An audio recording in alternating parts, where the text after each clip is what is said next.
देश दुनिया की हर छोटी बड़ी अच्छी कंपनी की सोच आज की डेट में ये रहती है कि वहाँ पर जो काम करने वाले लोग हैं, जो एम्प्लॉयज़ हैं, उनको जितना हो सके खुश रखा जाए, जितनी हो सके सहूलत दी जाए ताकि वो ज़्यादा से ज़्यादा मेहनत कर सकें और अपनी कंपनी को ज़्यादा से ज़्यादा तरक्की करवा सकें।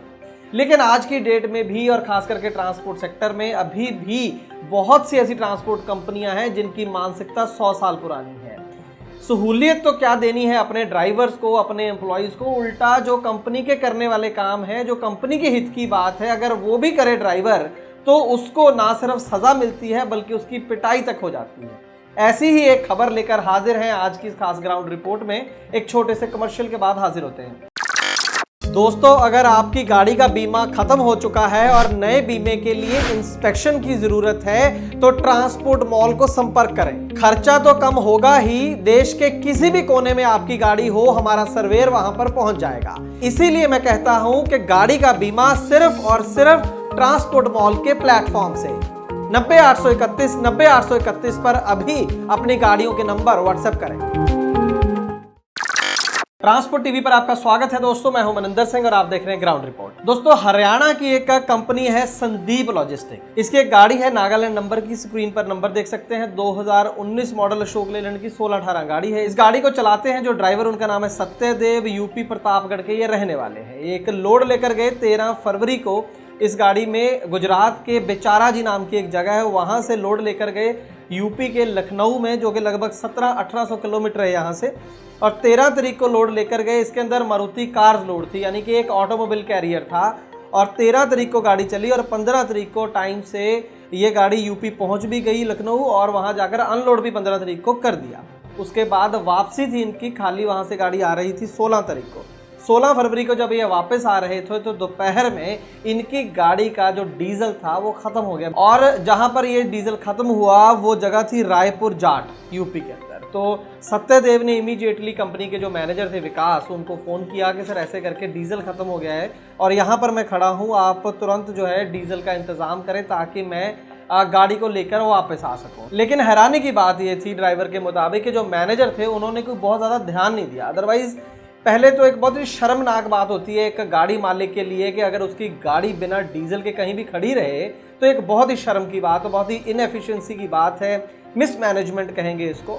और जब ड्राइवर कह रहा है तो ड्राइवर ने डीजल पीना तो है नहीं खुद खाने के साथ, तो उसने तो गाड़ी के लिए मांग रहा है, और गाड़ी भी मालिक के हक में है कि टाइम से अपने घर आ जाए, अपने ऑफिस में आ जाए और अगले लोड के लिए चली जाए। तो उसने कोई अपने काम के लिए फ़ोन नहीं करा, ड्राइवर ने फ़ोन किया कि डीजल का इंतज़ाम कर दीजिए, पैसों का इंतज़ाम कर दीजिए ताकि मैं गाड़ी लेकर आ सकूँ। लेकिन ड्राइवर को लगा जो बातचीत फ़ोन पर हुई कि बहुत सीरियसली उसकी बात नहीं सुनी गई है और कोई बहुत जल्दी नहीं दिखाई गई है कि हाँ हम पैसे डाल रहे हैं या डीजल का इंतज़ाम कर रहे हैं। तो ड्राइवर ने 16 तारीख दोपहर की ये बात है, और उसके बाद शाम हो गई, कोई इंतज़ाम नहीं हुआ। 17 तारीख की सुबह हो गई, दोपहर हो गई, तो 17 तारीख लगभग 24 घंटे जब बीत गए तो सत्यदेव जो ड्राइवर थे उन्होंने पुलिस को फ़ोन कर दिया 112 नंबर पर, और पूरी कहानी बताई कि इस तरीके से मैं इस सुनसान एरिया में खड़ा हूँ और ये बहुत सेफ़ एरिया भी नहीं माना जाता है, तो मुझे मदद चाहिए, मुझे बताइए मैं क्या करूँ, मेरे जो गाड़ी मालिक हैं वो रिस्पॉन्ड नहीं कर रहे हैं। तो पुलिस ने कहा कि आप पास के एक पुलिस स्टेशन में चले जाएं, फराह करके जगह है, वहां पर चले जाएं, वहां पर अपनी कंप्लेंट दे दें रिटर्न में। तो पुलिस के कहने के मुताबिक जो सत्यदेव ड्राइवर थे वो अपनी गाड़ी लेकर फराह पुलिस चौकी पहुंच जाते हैं, वहां पर रिटर्न में कंप्लेंट भी दे देते हैं और जो गाड़ी थी उसको भी पुलिस चौकी में ही पार्क कर देते हैं।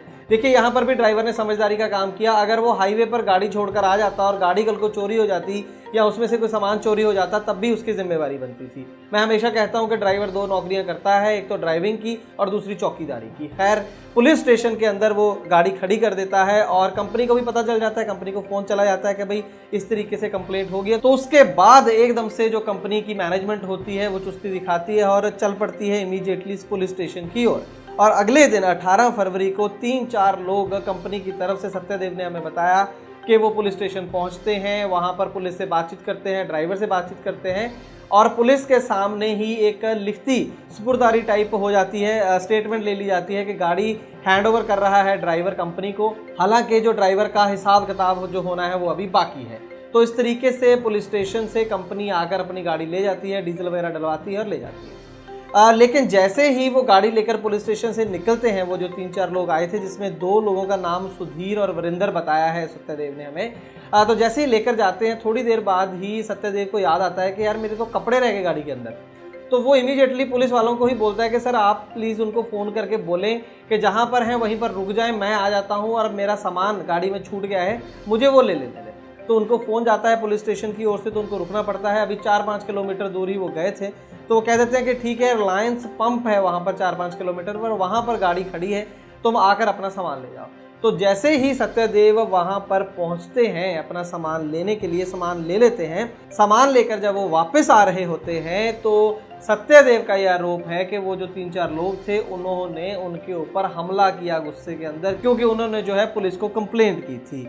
उनका दावा है सत्यदेव का कि उनके सर में चोट मारी गई और उनको वहां पर झाड़ियों में फेंक कर वो 3-4 लोग वहां से भाग गए। सर में चोट लगने की वजह से सत्यदेव बेहोश हो गए और जब उनको होश आया तो किसी न किसी तरीके से वो उसी पंप पर पहुंचे जहां पर वो पहले अपना सामान लेने गए थे। पंप वालों को पूरी कहानी बताई, दोबारा से 112 नंबर पर फ़ोन किया गया पुलिस को और उसके बाद जो नियरेस्ट हॉस्पिटल था वहां पर सत्यदेव को एडमिट करवा दिया गया और पूरे 1 हफ्ते बाद सत्यदेव को हॉस्पिटल से छुट्टी मिली है। तो आप समझ सकते हैं कि कितनी चोटें उसको आई हैं। जब ये पूरी घटना सत्यदेव ने ट्रांसपोर्ट टीवी को बताई तो उसके बाद सत्यदेव की बातें सुनने के बाद हमारी टीम ने संदीप लॉजिस्टिक की मैनेजमेंट से बात करनी चाहिए, तो हमारी बात वरिंदर से कराई गई। ये भी एक शख्स है, जो 3-4 लोग आए थे उनमें से वरिंदर एक शख्स है, तो जिससे हमारी सीधी बात हुई टीवी की टीम की। तो वरिंदर का साफ ये कहना था कि हमने बिल्कुल कोई अटैक नहीं किया है सत्यदेव के ऊपर, जो भी एलिगेशंस हैं वो झूठी हैं। अगर यकीन ना हो तो सीसीटीवी फुटेज जो है उस एरिया की वो निकाल कर आप लोग देख सकते हैं। टीवी की टीम को कह रहा है कि आप लोग देख सकते हैं। ये टीवी की टीम का काम नहीं है कि वो सीसीटीवी फुटेज जाकर देखे, ये काम पुलिस का है और हम चाहेंगे कि सच में पुलिस वो सीसीटीवी फुटेज वहाँ पर देखे या जो भी और कोई सुराग मिलता है इसकी इन्वेस्टिगेशन ज़रूर होनी चाहिए कि आखिरकार सत्यदेव को किसने मारा। हो सकता है कुछ चांसेस हों कि सत्यदेव को इन्होंने ना मारा हो, लेकिन ये एक बहुत ही घटना अजीब है कि फिर किसने मारा सत्यदेव को, क्योंकि प्रकरण तो वही चल रहा था उस समय। पुलिस में कंप्लेंट हुई थी, वो सामान लेने आया था और इमीडिएटली बाद उसके ऊपर अटैक होता है। अगर इन्होंने अटैक नहीं किया तो किसने किया? अगर जिसने भी किया तो फिर उसने क्यों किया? कोई ऐसा लूटा तो नहीं गया उससे सामान?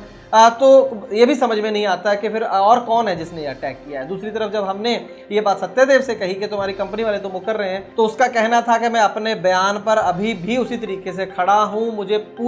मैं पूरे दावा करता हूँ कि कंपनी के जो लोग आए थे उन्होंने ही मेरे पे अटैक किया और वही मुझे फेंक कर गए हैं और मैं इन्वेस्टिगेशन की मांग करता हूँ। दूध का दूध और पानी का पानी होना चाहिए कि क्यों मेरे ऊपर अटैक किया गया कंपनी के लोगों के द्वारा और पूरे प्रकरण में मेरा कसूर क्या है ये भी क्या कोई मुझे बताएगा? सर, मेरा नाम सत्यदेव विश्वकर्मा है। पुलिस चौकी में मुझसे ज़बरदस्ती गाड़ी लेकर जाने लगे, जिसके बाद मैंने कहा गाड़ी पे मेरे कुछ कागज़ कपड़े हैं।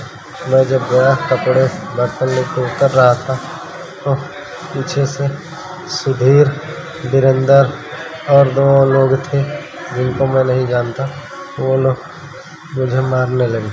मेरे सर में मारा ऐसा, जिससे मैं बेहोश हो गया और मुझे वहीं पे खड्डे में फेंक के वो लोग चले गए। जब हमने सत्यदेव से एक बात कही कि सत्यदेव देखो, अगर तेल खत्म हो गया था तो एक दिन, चलिए मान लीजिए वैसे तो नहीं खत्म होना चाहिए था, और ये भी होगा कि देखिए एकदम से तेल खत्म हुआ है तभी तो ड्राइवर ने नहीं कंपनी में फ़ोन किया होगा, वो काफ़ी पहले से कंपनी को बता रहा होगा कि भाई मेरे पास पैसे नहीं हैं और मुझे पैसे भेजे जाएं ताकि मैं तेल डलवा लूँ। क्योंकि सत्यदेव ने हमें बताया, पूरा हिसाब किताब बताया जो यहाँ पे मैं बता नहीं सकता, बहुत लंबा हो जाएगा। तो उसने बताया कि मेरे पास सिर्फ 400 रुपये बचा था, अब मैं 400 रुपये में कैसे डीजल डलवा के गाड़ी को वहाँ ले आऊँ। और दूसरी बात सत्यदेव को जब हमने ये कही कि यार तूने थोड़ा जल्दी नहीं कर दी, ठीक है चलो एक दिन हो गया था, लेकिन पुलिस बुलाने वाली क्या बात होगी? तो सत्यदेव का ये कहना था कि सर इसलिए ये काम करा मैंने क्योंकि कंपनी का रिकॉर्ड ही ऐसा है, मैं अकेला नहीं हूँ, इससे पहले भी और गाड़ियाँ हैं और ड्राइवरों के साथ भी ये काम हो चुका है। गाड़ियाँ रास्ते में खड़ी हो जाती हैं, उनको कोई भी सहायता पहुँचाई नहीं जाती है इमीडिएटली और ड्राइवर परेशान होता रहता है हाईवे के ऊपर। तो मुझे भी लगा कि इस बार फिर मेरे साथ यही काम होने वाला है। एक दिन तो निकल गया है, पता नहीं अब 2 दिन निकलेंगे या 3 दिन। तो मैंने अपनी सेफ्टी के लिए, गाड़ी की सेफ्टी के लिए पुलिस को कंप्लेंट करी और इसमें मैंने कंपनी का कोई नुकसान भी नहीं किया है। कंपनी सही सलामत जो गाड़ी है मैंने हैंडओवर कर दी है और अभी भी मेरा जो हिसाब कंपनी में बाकी है, कोई भी कसूर मेरा नहीं है जिस वजह से मुझे इस तरीके से पीट कर फेंक दिया गया। पुलिस इस केस की इन्वेस्टिगेशन करेगी नहीं करेगी हम कुछ कह नहीं सकते हैं, लेकिन मसला उससे बड़ा है कि देखिए इस तरीके की अगर मानसिकता है तो कोई भी कंपनी हो, ट्रांसपोर्ट की हो या किसी भी कोई भी कारोबार हो, ज़्यादा देर तक चल नहीं सकती है अगर आपका व्यवहार अपने एम्प्लॉयज़ के प्रति इस तरीके का है। और ख़ास करके ट्रांसपोर्ट सेक्टर की बात करें जो कि अच्छे ड्राइवरों की पहले ही बहुत बड़ी कमी है इस सेक्टर के अंदर, और इस तरीके का व्यवहार करते हैं गाड़ी मालिक और फिर बड़े बड़े भाषण देते हैं होटलों में खड़े होकर या सेमिनार्स में खड़े होकर कि पता नहीं क्यों कोई ड्राइविंग नहीं करना चाहता है और बड़े चिंतित हैं। सर यही कारण है और कोई कारण नहीं। आज की ग्राउंड रिपोर्ट में बस इतना ही। अपनी राय कमेंट सेक्शन में देना मत भूलिएगा। अगर ट्रांसपोर्ट टीवी का काम आपको अच्छा लगता है तो अपने इस चैनल को यूट्यूब, इंस्टाग्राम, ट्विटर और फेसबुक पर ज़रूर फॉलो करें। ट्रांसपोर्ट टीवी देखने के लिए बहुत बहुत शुक्रिया। मेरा नाम शमसुल। ट्रांसपोर्ट टीवी पर सारे प्रोग्राम हम देखते हैं, कोई प्रोग्राम मिस नहीं करते हैं। और ट्रांसपोर्ट मॉल से बीमा करवाते हैं अपनी गाड़ियों का। ट्रांसपोर्ट मॉल से बीमा करवाने के फ़ायदे ये हैं कि सारी जानकारी ट्रांसपोर्ट मॉल वाले जितने लोग हैं सब देते हैं, अच्छी जानकारी देते हैं। इधर उधर बीमा करवाने से कोई ज़्यादा पैसा ले लेता है। पहला बीमा हमने अपनी यूपी 3480 5980 का करवाया था तो 74,000 का हुआ। दूसरा बीमा करवाया तो ट्रांसपोर्ट मॉल से तो वही 51,000 में हो गया। अब इतना फ़र्क एक साल में होता है भाई? हमारे हिसाब से तो नहीं होता है। बीमा हमें तो करवाना तो जब करवाना तो ट्रांसपोर्ट मॉल से करवाना है और कहीं से नहीं करवाना है। प्रोग्राम में मनिंदर सिंह जी जो है बहुत अच्छे इंसान हैं, अच्छी जानकारियां देते हैं ट्रक लाइन की। हमारे पास 16-17 गाड़ियां हैं, ज़्यादातर बीमा हम इन्हीं से करवाते हैं। बीमा करवाएंगे तो इन्हीं से करवाएंगे। और बीमा करवाने के फ़ायदे ये हैं कि ज़्यादा टेंशन नहीं। इधर उधर वाले बहुत टेंशन देते हैं, लेकिन इनके यहाँ खबर कर दो बस काम हो जाता है। बीमा करवाना हमारे हिसाब से तो सबसे बेहतर इन्हीं के यहाँ से। प्लेटफॉर्म हो तो ट्रांसपोर्ट मॉल का, बाकी तो सब बेकार है। तो बीमा के लिए व्हाट्सएप करें अपनी गाड़ियों के नंबर 90-831 90-831 पर। आप भरोसा कर सकते हैं हम पर। ट्रांसपोर्ट टीवी को यूट्यूब पर अभी करें सब्सक्राइब और दबाएं बेल आइकन। फेसबुक पर लाइक करें हमारा पेज और ट्विटर पर भी करें फॉलो। ट्रांसपोर्ट टीवी, जानकारी लाभकारी।